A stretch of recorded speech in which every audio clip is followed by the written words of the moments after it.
Hello there, YouTubers.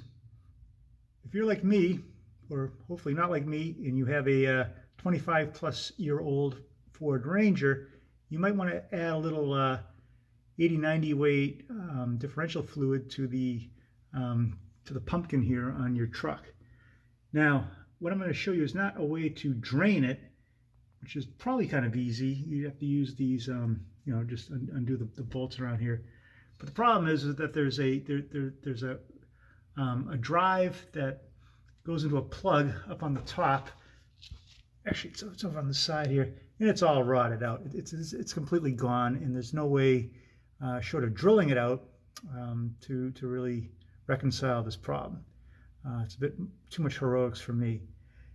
But in the gracious goodness of the Ford designers, if you go along the axle here, there's a vent plug right here. And procedurally, there's a piece of it's kind of like brake line or hose that you'll find over it, and it runs up over the top of the axle. And this is to vent out pressure and excess atomized oil that's in the differential.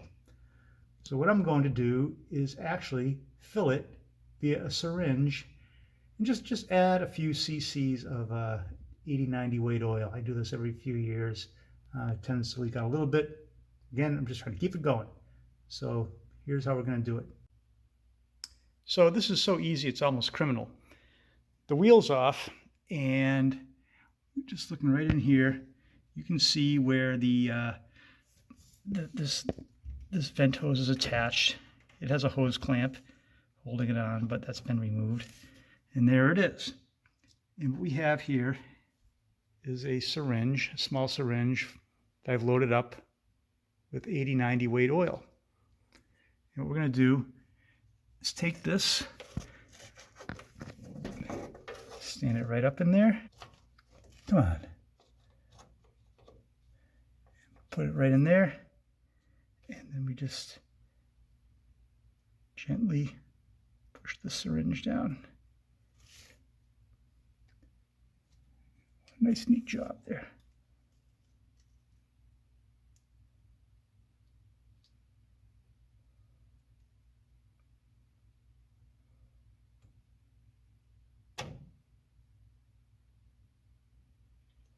And there you have it. You don't want to blow any air bubbles and things in there, but you can repeat this a few times until you feel you've added a little bit.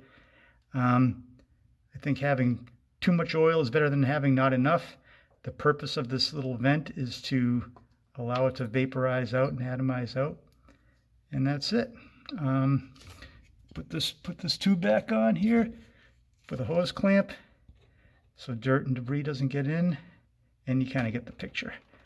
So thanks for watching. Hope you learned a couple of tricks. Cheers.